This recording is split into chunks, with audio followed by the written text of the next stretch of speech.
TV15 news కి స్వాగతం. నేను రేవతి. ముందుగా హెడ్లైన్స్.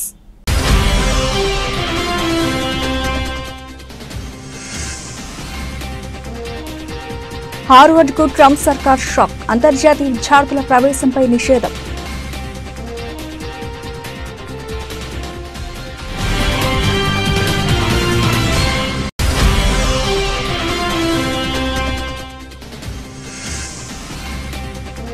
పహల్గాం దాడి వెనుక పాక్ ఆర్మీ చీఫ్ మతతత్వం. జయశంకర్ సంచలన ఆరోపణ.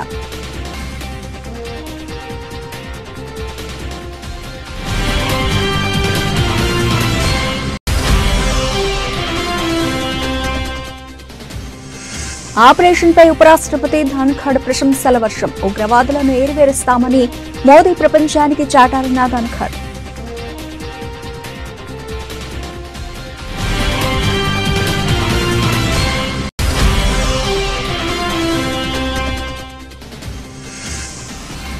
హైదరాబాద్ కు 13,954 కోట్ల రూపాయలు. త్వరలో అభివృద్ధి పనులు ప్రారంభిస్తాం. సమీక్షలో డిప్యూటీ సీఎం భట్టి.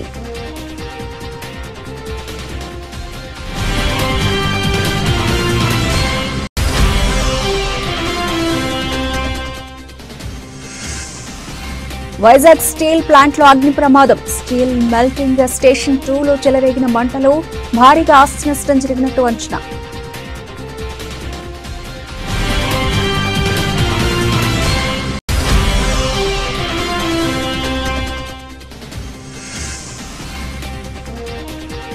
సంచలనం రేపుతున్న National Herald case. ED chargesheet లో సీఎం రేవంత్ పేరు.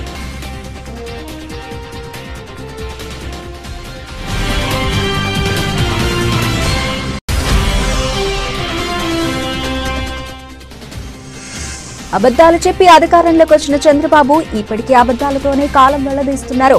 ప్రభుత్వంపై వైఎస్ఆర్సీపీ అధికార ప్రతినిధి కారుమూరి వెంకటరెడ్డి విమర్శలు.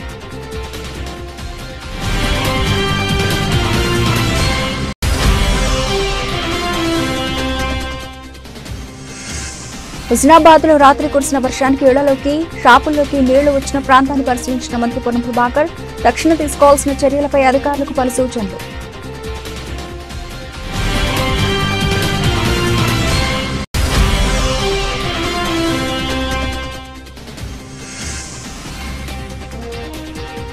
అర్హత ఉన్న ప్రతి ఒక్కరికి రైస్ కార్డులు స్పష్టం చేసిన మంత్రి నాదెండ్ల మనోహర్.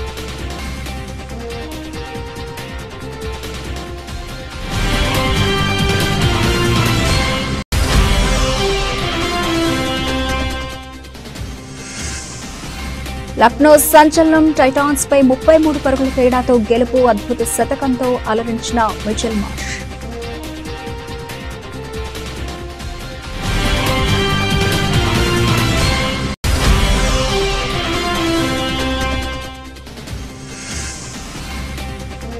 రెండు వారాల్లో Prabhas the Raja Saab teaser వెల్లడించిన నిర్మాత ఎస్కేఎన్.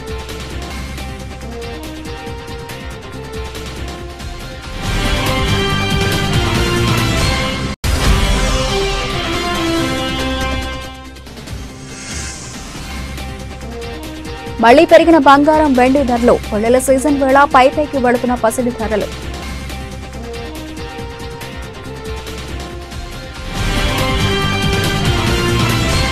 రైట్గా డీటెయిల్స్ చూస్తే ప్రపంచ ప్రఖ్యాత హార్వర్డ్ యూనివర్సిటీకి డొనాల్డ్ ట్రంప్ నేతృత్వంలోని అమెరికా ప్రభుత్వం ఊహించని షాక్ ఇచ్చింది. యూనివర్సిటీలో కొత్తగా అంతర్జాతీయ విద్యార్థులు చేరకుండా నిషేధం విధిస్తూ కీలక నిర్ణయం తీసుకుంది.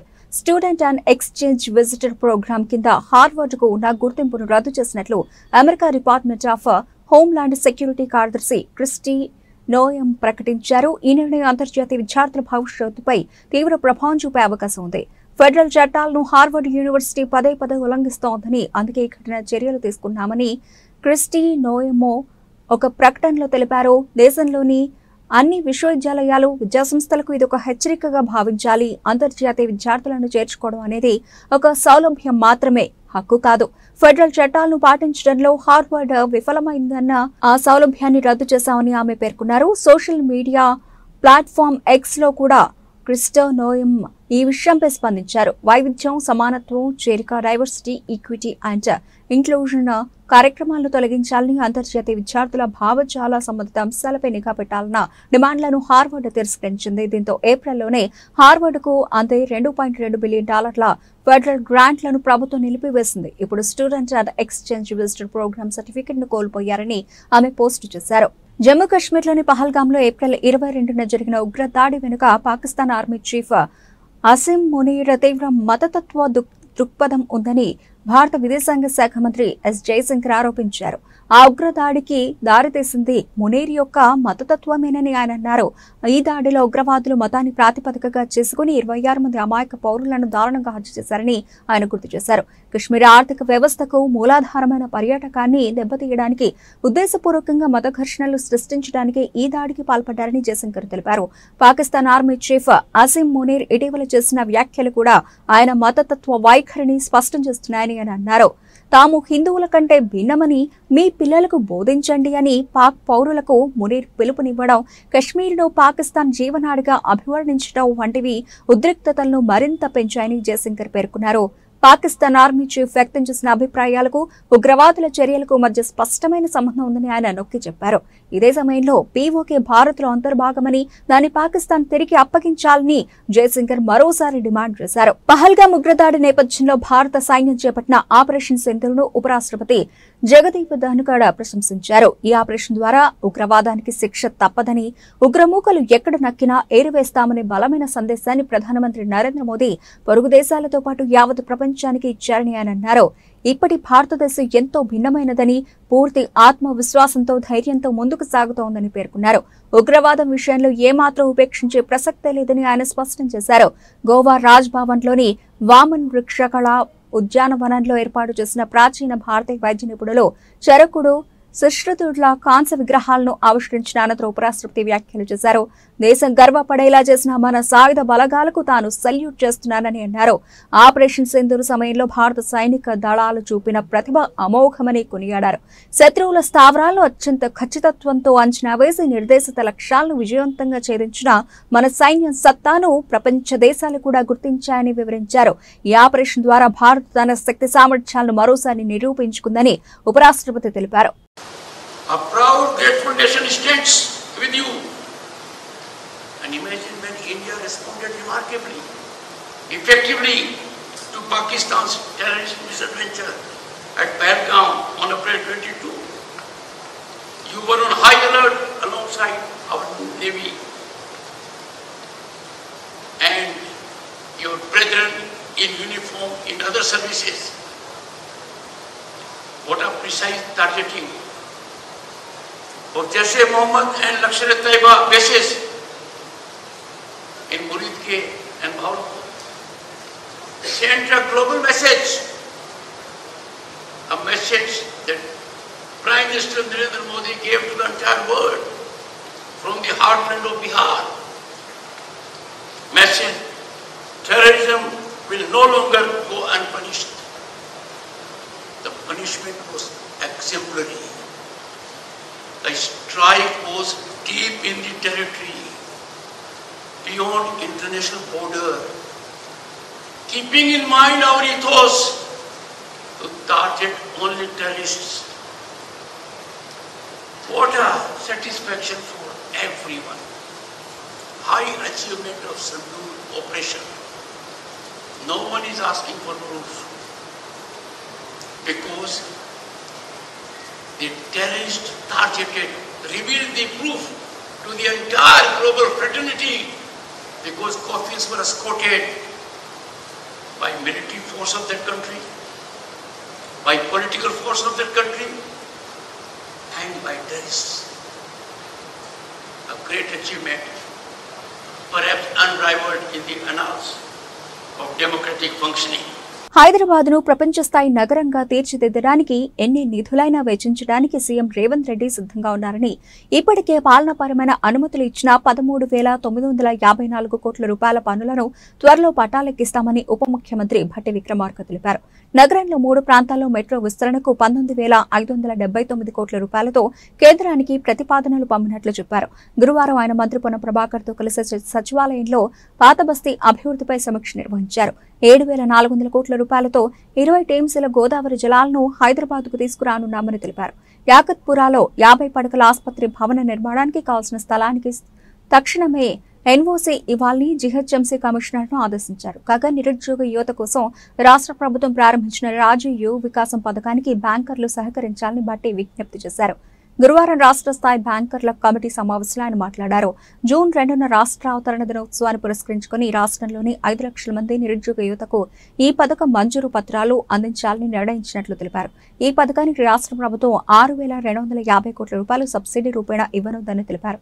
స్వయం సహాయక సంఘాల మహిళలకు వడ్డీ లేకుండా 20,000 కోట్ల రూపాయలకు పైగా రుణాలు ఇచ్చామని, రానున్న 4 ఏళ్లలో 1,00,000 కోట్ల రూపాయల రుణాలు ఇవ్వనున్నామని తెలిపారు. విశాఖ స్టీల్ ప్లాంట్లో ఈ ఉదయం భారీ అగ్ని ప్రమాదం సంభవించింది. ప్లాంట్లోని స్టీల్ మెల్టింగ్ స్టేషన్ 2 విభాగంలో ఒక్కసారిగా మంటలు చెలరేగాయి. దీంతో అక్కడ దట్టమైన పొగలు అలుముకున్నాయి. ప్లాంట్ వర్గాల సమాచారం ప్రకారం SMS 2లోని ఒక పైప్ లైన్ దెబ్బతినడంతో ఆయిల్ లీక్ అయి మంటలు వ్యాపించాయి. ప్రమాదాన్ని గమనించిన సిబ్బంది వెంటనే అప్రమత్తమై అగ్నిమాపక విభాగానికి సమాచారం అందించారు. ఘటనా స్థలానికి చేరుకున్న స్టీల్ ప్లాంట్ అగ్నిమాపక దళాలు రెస్క్యూ టీంలు మంటలను అదుపులోకి తెచ్చేందుకు తీవ్రంగా ప్రయత్నిస్తున్నాయి. ఈ ఘటనలో ఎలాంటి ప్రాణ నష్టం జరగకపోవడంతో అంతా ఊపిరి పీల్చుకున్నారు. అయితే భారీగా ఆస్తి నష్టం జరిగినట్లు ప్రాథమికంగా అంచనా వేస్తున్నారు. ప్రమాద తీవ్రత, నష్టంపై పూర్తి వివరాలు తెలియాల్సి ఉంది.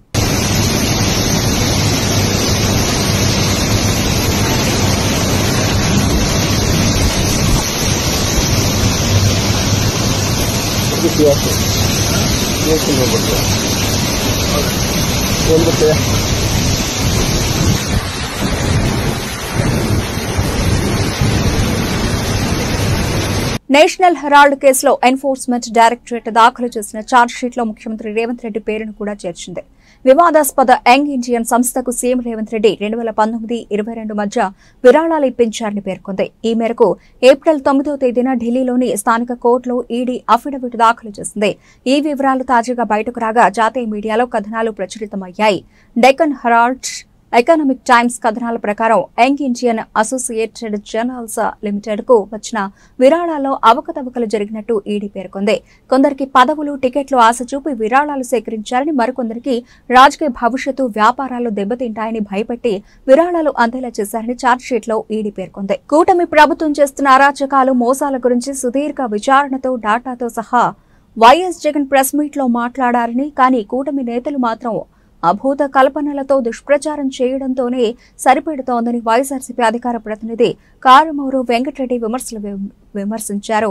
అబద్దాలు చెప్పి అధికారంలోకి వచ్చిన చంద్రబాబు ఇప్పటికే అబద్దాలతోనే కాలం వెళ్లదీస్తున్నారని ఎద్దేవా చేశారు. వైఎస్ఆర్ కాంగ్రెస్ పార్టీ అధ్యక్షుడు, మాజీ ముఖ్యమంత్రి, ఆంధ్రప్రదేశ్ రాష్ట్ర ప్రతిపక్ష నేత శ్రీ వైఎస్ జగన్మోహన్ రెడ్డి గారు నిన్న 2.5 గంటల పాటు సుదీర్ఘంగా విత్ డేటాతో పెట్టినటువంటి press meet, point to point, pin to pin ప్రజలకు అర్థమయ్యే విధంగా అసలు ఈ 11 నెలల ఈ కూటమి ప్రభుత్వంలో ఏ విధంగా దమనకాండ జరుగుతుంది, ఏ విధంగా అవినీతి జరుగుతుంది, ఏ విధంగా తన మనుషులకి అడ్డగోలుగా దోచిపెడతా ఉన్నారు, ఏ విధంగా తప్పుడు కేసులు పెట్టి వేధిస్తూ ఉన్నారు, వీటన్నిటికి సంబంధించి సుదీర్ఘంగా నిన్న ప్రెస్ మీట్ జగన్మోహన్ రెడ్డి గారు విత్ డేటాతో ప్రెస్ మీట్ పెడితే, ఎప్పుడైనా జగన్మోహన్ రెడ్డి గారు అది అధికారంలో ఉండండి, ప్రతిపక్షంలో ఉండండి, జగన్మోహన్ రెడ్డి గారు ఏదైనా కూడా స్టాటిస్టిక్స్ లేకుండా మాట్లాడరు. ఇది బడ్జెట్ కు సంబంధించింది కానీ, లేదంటే కాగుకు సంబంధించింది కానీ, లేదంటే రిజర్వ్ బ్యాంక్ ఆఫ్ ఇండియా కానీ, ఇట్లా విత్ డేటాతోనే జగన్మోహన్ రెడ్డి గారు మాట్లాడతారు. కానీ ఈ కూటమికి సంబంధించినటువంటి నాయకులు ఏ రోజు కూడా ఏదైతే ఫ్యాక్ట్స్ చెప్పకుండా వాళ్ళు ఈనాడులో రాసింది, ఆంధ్రజ్యోతిలో రాసింది, TV5లో చెప్పింది, లేదంటే ABN లో చెప్పింది, ఇలాంటివన్నీ అభూత కల్పనలు. ఎందుకంటే మీకు తెలుసు, 10 లక్షల కోట్లు అన్నారు, 11 లక్షల కోట్లు అప్పు అన్నారు, 12 లక్షల కోట్లు అప్పు అన్నారు, 14 లక్షల కోట్లు అప్పు అన్నారు, ఇష్టం వచ్చినట్టుగా దుష్ప్రచారం చేశారు. కానీ ఈ రోజు మళ్లీ వాళ్ళు అసెంబ్లీ సాక్షిగా అప్పు ఎంతంటే 6 లక్షల కోట్లు ఉందని చెప్పి ఒప్పుకున్నటువంటి పరిస్థితి. కానీ ఎక్కడ 14 లక్షల కోట్లు, ఎక్కడ 6 లక్షల కోట్లు. సో ఇలా వాళ్ళు దుష్ప్రచారం చేస్తారు. అదేవిధంగా మహిళలు 30,000 మంది మహిళలు మిస్ అయ్యారని చెప్పి, తర్వాత రంగులకు 4,000 కోట్లు, ఇలా అనేక రకాల దుష్ప్రచారాలు. సో ఇలా చేసి ల్యాండ్ టైటిలింగ్ యాక్ట్, లేని ల్యాండ్ టైటిలింగ్ యాక్ట్ ఉందని చెప్పి అధికారంలోకి ఏ విధంగా వచ్చారో వాళ్ళు చూశాం. సో కానీ జగన్మోహన్ రెడ్డి గారు అధికారంలోకి రావటం కోసం ఏ రోజు కూడా అబద్దాలు చెప్పాల. ఓడిపోతే ఓడిపోయాం, ప్రజల మనస్సులో చిరస్థాయిగా ఉండాలి, ఇచ్చిన మాట కోసం నిలబడాలి, చెప్పాడంటే చేస్తాడంతే అనేటటువంటి నమ్మకం ప్రజల్లో ఉండాలి. ఆ విధంగానే రాజకీయాలు చేయాలని చెప్పి రాజకీయాలు చేశాడు, ఇంకా చేస్తానే ఉన్నాడు. ఎందుకంటే జగన్మోహన్ రెడ్డి గారు రాజకీయ జీవితంలోకి వచ్చినప్పటి నుంచి అనేక రకాల ఒడిదుడుకులు ఎదుర్కొన్నాడు. తప్పుడు కేసులు. సిద్దిపేట జిల్లా హుస్నాబాద్ పట్టణంలో రాత్రి కురిసిన వర్షానికి ఇళ్లలోకి షాపుల్లోకి నీళ్లు వచ్చిన ప్రాంతాన్ని మంత్రి పొన్నం ప్రభాకర్ పరిశీలించారు. జాతీయ రహదారి విస్తరణలో భాగంగా పెండింగ్ డ్రైనేజీ పనులు ఆలస్యం వల్లే రాత్రి కురిసిన వర్షానికి ఇళ్లు షాపుల్లోకి నీళ్లు వచ్చాయని తెలిపారు. స్థానిక నాయకులు అధికారులతో కలిసి సమస్యాత్మక ప్రాంతాల వద్ద నాళాలను కల్వర్ట్లను పరిశీలించారు. పాత డ్రైనేజీ నాళాలు మూసుకుపోవడం, జాతీయ రహదారి పనులు డ్రైనేజీ నిర్మాణాలు పూర్తి కాకపోవడంతో ఇబ్బందులు వస్తున్నాయని గుర్తించారు. డ్రైనేజీ పనులు త్వరితగతిన పూర్తి చేయాలని జాతీయ రహదారి అధికారులను, మున్సిపల్ అధికారులను మంత్రి ఆదేశించారు. పట్టణంలో వర్షం కురిసినప్పుడు ఇబ్బందులు రాకుండా ఉండటానికి తక్షణం తీసుకోవాల్సిన చర్యలపై అధికారులకు పలు సూచనలు చేశారు. వర్షాకాలం సమీపిస్తూ ఉండటంతో పనులు వేగంగా పూర్తి చేయాలని ఆదేశించారు. హైవే పనుల్లో పట్టణంలో పనులను వేగవంతం చేయాలి. స్థానికులందరూ సహకరిస్తూ ఉన్న సందర్భంలో కొంత కాంట్రాక్టర్ నిర్లక్ష్యం వల్ల కనెక్టివిటీ అంటే drain to drain water flow పోవడానికి కనెక్షన్ ఇవ్వకపోవడం వల్ల నిన్నటి వర్షాలకు హుస్నాబాద్ పట్టణంలో కొంతమంది ఇళ్లకు నీళ్లు వేరాయి, బాధపడుతూ ఉన్నాం. అందుకే ఉదయాన్నే అధికారులతోటి కాంట్రాక్టర్ను తీసుకొచ్చి ప్రత్యక్షంగా ఇవన్నీ కూడా చూస్తూ ఉన్నాం. ఈరోజు సాయంత్రం వరకు అన్ని కాలువల్ని ఎక్కడ కూడా వాటర్ నిలవకుండా ఉండే విధంగా ముందు త్రూ చేస్తూ ఉన్నాం. ఎక్కడెక్కడ పర్మనెంట్ స్ట్రక్చర్ చేయాల్సి ఉందో అవన్నీ కూడా చేస్తూ చిన్నగా భూములకు సంబంధించిన వాళ్ళతో కూడా కోఆర్డినేషన్ చేసుకొని టౌన్లో ఎవరి ఇంట్లకు దుకాణాలకు నిలవకుండా ఉండే విధంగా చర్యలు తీసుకునే ప్రయత్నం చేస్తూ ఉన్నాం. ప్రజలు కూడా సహకరించాలని కోరుతా ఉన్నాం. నేను మున్సిపల్ సిబ్బందిని ఆదేశించిన ప్రతి కల్వర్ట్ దగ్గర 2 మనుషులు, అదేవిధంగా రెవెన్యూ తరఫున ప్లస్ మా స్థానిక నాయకత్వం కూడా ఉండి వర్షం పడుతుందంటే వెంటనే అక్కడికి వచ్చి నీళ్లు నిలవకుండా ఉండే విధంగా వెంటనే అక్కడ జరిగేటువంటి జమ అయ్యే చెత్తను తీసేస్తూ నీళ్ల నిల్వ లేకుండా ఉండే విధంగా పట్టణ ప్రజలకు ఎటువంటి ఇబ్బంది రాకుండా ఉండే చర్యలు తీసుకుంటాం.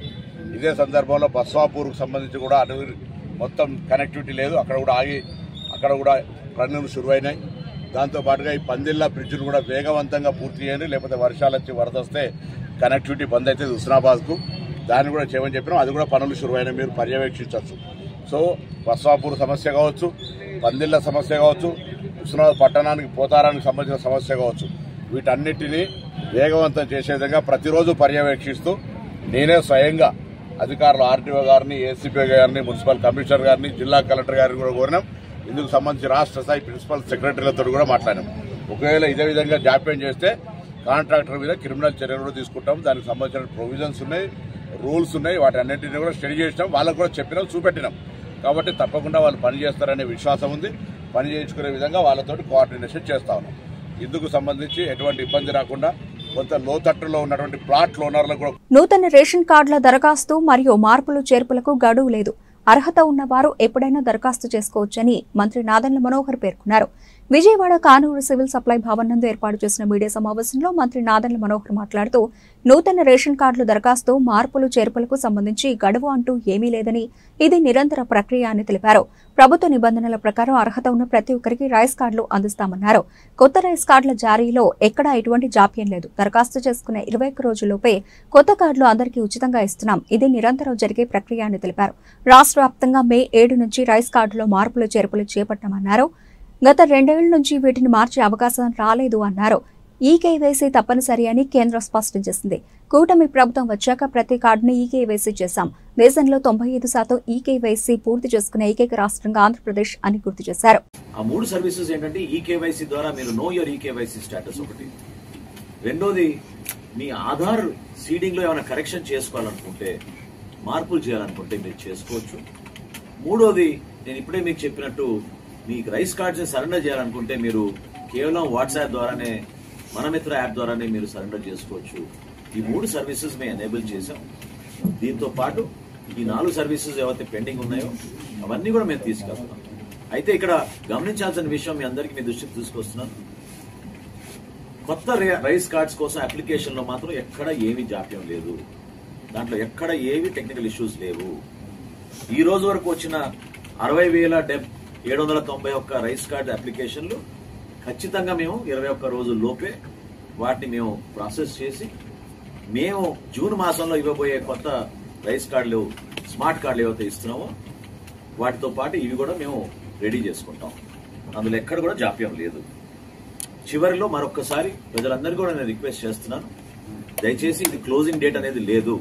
ఇది నిరంతరంగా జరిగే ప్రక్రియ.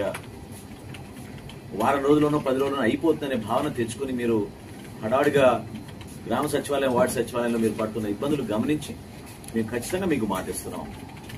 రాబోయే రోజుల్లో కూడా ఈ సర్వీసెస్ ని మరింత మెరుగుపరుచుకునే విధంగా, క్షేత్రస్థాయిలో ఎక్కడ మీకు ఇబ్బంది కలగకుండా ఉండడానికి కోసం వీలైనంత త్వరలో కేవలం వాట్సాప్ ద్వారానే మీరు ఈ సర్వీసెస్ పొందుపరుచుకునే విధంగా మా పౌర సరఫరా శాఖ నుంచి తప్పకుండా మీకు అందుబాటులో ఉండేటట్టు ఈ నిర్ణయం తీసుకుంటామని మనస్ఫూర్తిగా ఈ సందర్భంగా ప్రతి ఒక్కరికి కూడా తెలుపుతాం. సార్, ఈ వెహికల్స్ పరిస్థితి ఏంటి సార్? ఇప్పుడు వెహికల్స్ ని ఏం చేయాలనుకుంటున్నారు? ఈ MDU వాహనాలు రద్దు చేసిన తర్వాత ఆ రోజు చాలా స్పష్టంగా వివిధ కార్పొరేషన్ 5 కార్పొరేషన్లు ఏవైతే ఉన్నాయో, SC corporation, ST corporation, BC corporation, EBC corporation మరియు Christian minority Muslim finance corporation. Indian Premier League ప్రస్తుత సీజన్లో ప్లే ఆఫ్స్ ఆశలు ఇప్పటికే గల్లంతైన లక్నో సూపర్ జైంట్స్ జట్టు అద్భుత ప్రదర్శనతో ఆకట్టుకుంది. పాయింట్ల పట్టికలో అగ్రస్థానంలో ఉన్న గుజరాత్ టైటాన్స్ షాకిస్తో 33 పరుగుల తేడాతో విజయం సాధించింది. గత రాత్రి జరిగిన ఈ మ్యాచ్లో లక్నో బ్యాటర్ మిచెల్ మార్ష్ 117, 64 బంతుల్లో 10 4లు, 8 సిక్సర్లు, ఆకాశమే హద్దుగా చెలరేగి శతకంతో కదం తొక్కగా నికోలస్ పూరన్, మార్క్రమ్ అతడికి అండగా నిలిచారు. దీంతో లక్నో నిర్ణీత 20 ఓవర్లలో 2 వికెట్ల నష్టానికి 235 పరుగుల భారీ స్కోర్ నమోదు చేసింది. అనంతరం భారీ లక్ష్య ఛేదనలో గుజరాత్ టైటాన్స్ పోరాడినప్పటికీ 9 వికెట్లకు 202 పరుగులు మాత్రమే చేయగలిగింది. టాస్ గెలిచి బ్యాటింగ్ ఎంచుకున్న లక్నోకు ఓపెనర్లు మిచెల్ మార్ష్, మార్క్రమ్ శుభారంభం అందించారు. ముఖ్యంగా మార్ష్ ఆరంభం నుంచే గుజరాత్ బౌలర్లపై విరుచుకుపడ్డారు. మార్క్రమ్ అవుట్ అయ్యాక క్రీజ్లకు వచ్చిన నికోలస్ పూరన్ మరింత వేగంగా ఆడాడు. మార్ష్ కేవలం 33 బంతుల్లో అర్ధశతకం పూర్తి చేసుకోగా 56 బంతుల్లోనే శతకాన్ని అందుకున్నాడు. భారీ లక్ష్య ఛేదనలో గుజరాత్ టైటాన్స్ కూడా దూకుడుగానే ఇన్నింగ్స్ ఆరంభించింది. సాయి సుదర్శన్ త్వరగానే వెనుదిరిగిన శుభ్మన్ గిల్, జోస్ బట్లర్ వేగంగా పరుగులు జోడించారు. ఒక దశలో 7 ఓవర్లకు 76/1తో గుజరాత్ పటిష్టంగానే కనిపించింది. అయితే గిల్, బట్లర్ స్వల్ప వ్యవధిలో అవుట్ కావడంతో జట్టు కష్టాల్లో పడింది. అనంతరం షెర్పెన్ రూథర్ఫోర్డ్, షారుఖ్ ఖాన్ అద్భుతంగా పోరాడారు. చివరి ఓవర్లలో గుజరాత్ వరుసగా వికెట్లు కోల్పోయి ఓటమి చెందింది. లక్నో బౌలర్లలో అరూర్క్ 3 వికెట్లతో రాణించగా పార్ట్ టైమ్ స్పిన్నర్ ఆయుష్ బదోని చివరి ఓవర్లో 2 వికెట్లు పడగొట్టి కేవలం 4 పరుగులు ఇచ్చాడు. ఆవిష్ ఖానా 2 వికెట్లు తీశాడు. ఈ విజయంతో లక్నో 13 మ్యాచ్ల్లో 6వ విజయాన్ని నమోదు చేయగా 13 మ్యాచ్ల గుజరాత్ కు ఇది 4వ ఓటమి. పాన్ ఇండియా నటుడు ప్రభాస్ కథానాయకుడుగా నటిస్తున్న తాజా చిత్రం రాజాసాబ్. టాలీవుడ్ డైరెక్టర్ భలే భలే మగాడు వైఫ్ ఫేమ్ మారుతి దర్శకత్వంలో ఈ సినిమా రాబోతూ ఉండగా పీపుల్స్ మీడియా ఫ్యాక్టరీ బ్యానర్ పై TG విశ్వప్రసాద్ ఈ సినిమాను నిర్మిస్తున్నారు. ప్రస్తుతం శరవేగంగా షూటింగ్ జరుపుకుంటున్న ఈ చిత్రాన్ని ఏడాది చివరిలో ప్రేక్షకుల ముందుకు తీసుకురాబోతున్నట్లు సమాచారం. అయితే ఈ మూవీ నుంచి తాజాగా ఒక అప్డేట్ సోషల్ మీడియాలో వైరల్ గా మారింది. మరో 2 వారాల్లో రాజాసాబ్ టీజర్ రాబోతుందని బేబీ నిర్మాత SKN వెల్లడించారు. ఈ విషయాన్ని ఒక మూవీ ఈవెంట్ లో ఆయన వెల్లడించారు. కాగా ఇందులో సంబంధించిన వీడియో వైరల్ గా మారింది. హారర్ బ్యాక్ డ్రాప్ లో వస్తున్న ఈ సినిమాలో ప్రభాస్ సరసన నిధి అగర్వాల్, మాళవిక మోహనాన హీరోయిన్లుగా నటిస్తున్నారు. రిధి కుమార్, సంజయ్ దత్ కీలక పాత్రల్లో మెరవనున్నారు. రాజాసాబ్ పీపుల్స్ మీడియా విశ్వప్రసాద్ గారు చాలా ఆయన బ్యానర్లోనే బిగ్గెస్ట్ బడ్జెట్ ఫిల్మ్గా రూపొందిస్తున్నారు. అలాగే మారుతి గారు కూడా ఆయన శక్తి వంచన లేకుండా కృషి చేస్తూ చాలా మంచి అవుట్. నేను ఈరోజు వచ్చేటప్పుడే పొద్దున్నే ట్విట్టర్ ఓపెన్ చేస్తుంటే అలాగే చూస్తున్న మారుతి గారి ట్వీట్ చూసింది. ఇంకా మ్యాక్స్ 2 వీక్స్ అన్నీ వచ్చేస్తాయని చెప్పారు. So all set. భారతదేశంలో బంగారం, వెండి ధరలు ఈ రోజు కూడా భారీగా పెరిగాయి. ఈ క్రమంలో చెన్నై, ముంబై, హైదరాబాద్, కోల్కతా, ఢిల్లీ వంటి ప్రధాన నగరాల్లో బంగారం ధరలు ఆకాశాన్ని తాకుతున్నాయి. ఇదే సమయంలో అంతర్జాతీయ మార్కెట్లో కూడా బంగారం ధరలు పుంజుకున్నాయి. అమెరికన్ డాలర్, US ట్రెజరీ దిగుబడులు 2 వారాల కనిష్ట స్థాయికి పడిపోవడంతో బంగారాన్ని సురక్షిత ఆస్తిగా పరిగణించి ఇన్వెస్టర్లు కొనుగోలు చేస్తున్నారు. కొన్ని వారాల క్రితం భారీగా తగ్గిన ధరలు ఇప్పుడు మళ్లీ పెరగడం పట్ల సామాన్య ప్రజలు కొనుగోలు చేయాలంటేనే ఆలోచించాల్సిన పరిస్థితి ఏర్పడింది. ఈ క్రమంలో మే 23, 2025న హైదరాబాద్, విజయవాడలో 24 క్యారెట్ బంగారం ధర 10 గ్రాములకు ₹490 పెరిగి 97,920 రూపాయలకు చేరుకుంది. ఇదే సమయంలో 22 క్యారెట్ గోల్డ్ రేటు 10 గ్రాములకు ₹450 వృద్ధి చెంది 89,760 రూపాయలకు చేరింది. ఈ నేపథ్యంలో దేశ రాజధాని ఢిల్లీలో 24 క్యారెట్ గోల్డ్ రేటు 10 గ్రాములకు 98,070 రూపాయలకు చేరగా 22 క్యారెట్ గోల్డ్ రేటు 10 గ్రాములకు 89,910 రూపాయలకు చేరుకుంది. వెండి ధరలు కూడా ఈ ధోరణికి కొనసాగించాయి. ఈ క్రమంలో కిలో వెండి ధర ఢిల్లీలో ₹100 పెరిగి 1,01,000 రూపాయలకు చేరుకుంది. మరోవైపు హైదరాబాద్, వరంగల్, విజయవాడ, తిరుపతిలో కిలో వెండి ధర ₹1,000 పెరిగి 1,12,100 రూపాయలకు చేరుకుంది. ఇక చెన్నై, కేరళ ప్రాంతాల్లో కూడా సిల్వర్ రేట్లు 1,12,100 రూపాయలుగా ఉన్నాయి. నాసిక్, నోయిడా, మైసూర్, సూరత్, నాగ్పూర్, పాట్నా, జైపూర్, ముంబై ప్రాంతాల్లో వెండి రేట్లు 1,01,000 రూపాయల స్థాయికి చేరుకున్నాయి. బులెటిన్ ముగించే ముందు హెడ్లైన్స్ మరోసారి.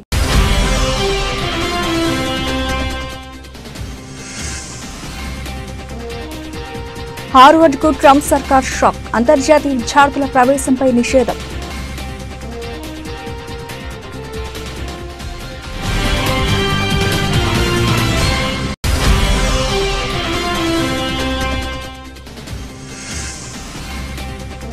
పహల్గాం దాడి వెనుక పాక్ ఆర్మీ చీఫ్ మతతత్వం. జయశంకర్ సంచలన ఆరోపణ.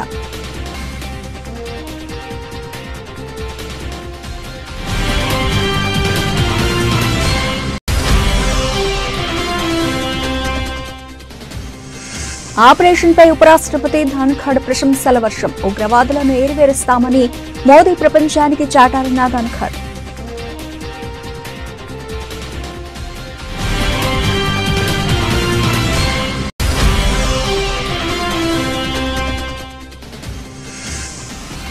హైదరాబాద్ కు 13,954 కోట్ల రూపాయలు. త్వరలో అభివృద్ధి పనులు ప్రారంభిస్తాం. సమీక్షలో డిప్యూటీ సీఎం భట్టి.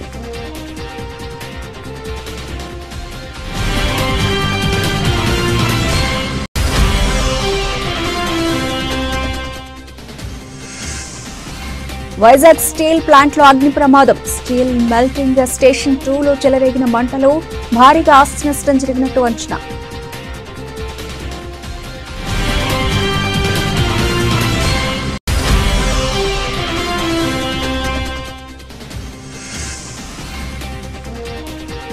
సంచలనం రేపుతున్న నేషనల్ హెరాల్డ్ కేసు. ఈడీ ఛార్జ్షీట్లో సీఎం రేవంత్ పేరు.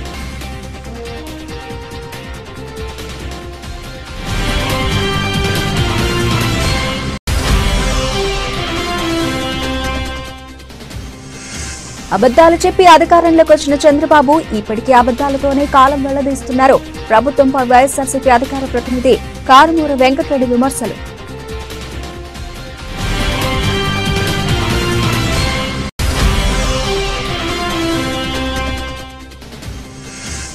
హుస్నాబాద్ లో రాత్రి కురిసిన వర్షానికి ఇళ్లలోకి, షాపుల్లోకి నీళ్లు వచ్చిన ప్రాంతాన్ని పరిశీలించిన మంత్రి పొన్నం ప్రభాకర్ తక్షణ తీసుకోవాల్సిన చర్యలపై అధికారులకు పలు సూచనలు.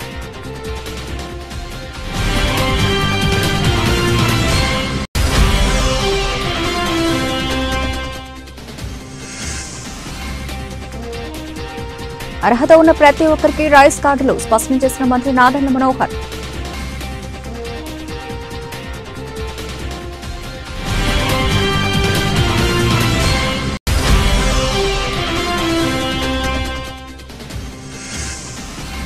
లక్నో సంచలనం. టైటాన్స్ పై 33 పరుగుల తేడాతో గెలుపు. అద్భుత శతకంతో అలరించిన మిచెల్ మార్ష్.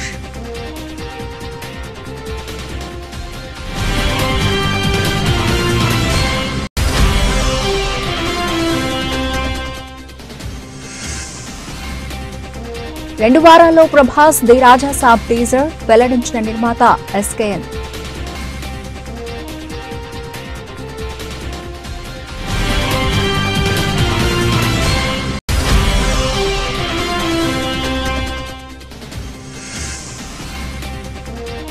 మళ్లీ పెరిగిన బంగారం, వెండి ధరలు. పొల్లెల సీజన్ వేళ పైకి వెళుతున్న పసిడి ధరలు.